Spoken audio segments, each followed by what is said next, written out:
pas Notre-Dame.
Ah.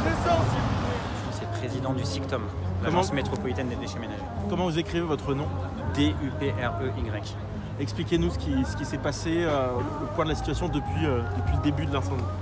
Là, il est 22h22, ça fait un petit peu moins de 3 heures qu'un incendie s'est déclaré dans le centre de tri de Paris 17e, qui est une centaine de mètres derrière moi, dans le quartier du tribunal de la Porte de Clichy, dans le 17e arrondissement de Paris. Et donc on a eu un départ de feu dans la zone post-process. C'est un centre de tri qui accueille des déchets recyclables, des collectes sélectives d'une partie de Paris, d'une partie de la Seine-Saint-Denis et d'une partie des Hauts-de-Seine pour 900 000 habitants. Et donc on a eu un départ de feu sur la zone journaux, papier, revues.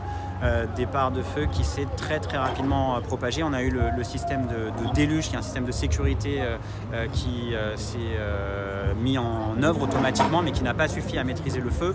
Les effectifs sur place, 31 personnes, ont essayé de maîtriser le feu dans un premier temps, mais quand ils ont vu que le feu continuait à se propager, à progresser, ils ont fait le choix, et c'était le choix qu'il fallait faire, d'évacuer au plus vite les lieux. Donc le feu a continué évidemment de se propager, les sapeurs-pompiers sont arrivés très rapidement, mais quand on voit l'ampleur, un bâtiment qui est ravagé par les flammes, qui sera à l'évidence plus du tout fonctionnel une fois que le feu sera maîtrisé, les 31 personnes qui étaient présentes sur site, on a maintenant la confirmation du nombre de personnes, ont vraiment bien fait d'évacuer. Le plus important, c'est qu'on n'a ni mort ni blessé. On a vu qu'il y a des parties du bâtiment qui se sont effondrées, il y a encore un risque là pour la structure? Il n'y a pas de risque puisqu'il n'y a plus personne en dessous. Après, si le bâtiment qui continue de brûler venait à se détériorer encore davantage.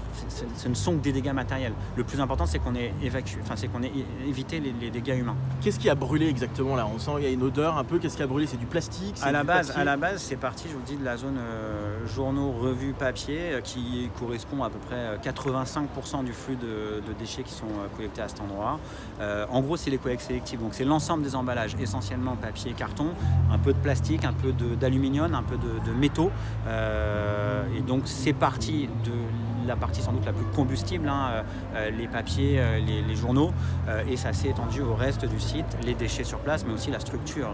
Ça peut être dû à quoi? Un mégot de cigarette dans une poubelle? Comment on peut expliquer? Non, je pense qu'on n'a pas encore... Enfin, les mégots de cigarettes, là, les déchets qui arrivent là, c'est des déchets qui ont été collectés 1 ou 2 jours auparavant. C'est-à-dire que c'est des déchets qui sont collectés, qui arrivent ensuite dans la zone qui précède le process, qui passent ensuite dans le process avec différentes phases de tri.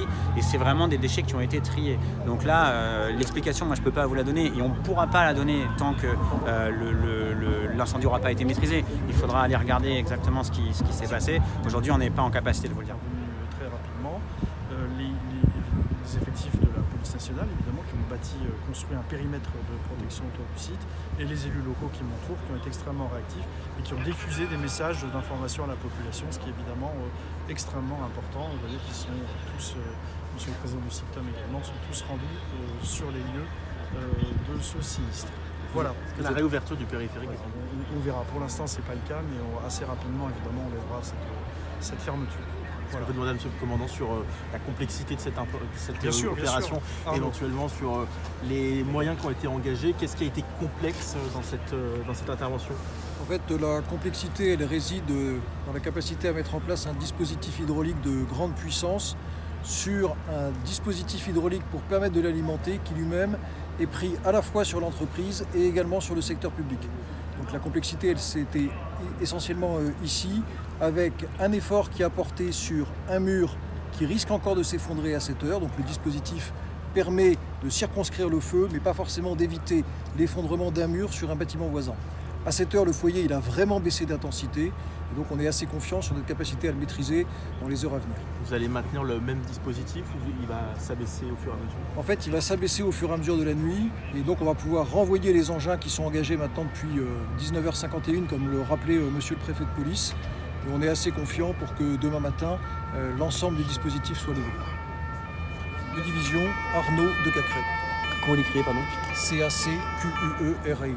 Super, merci beaucoup. Merci beaucoup.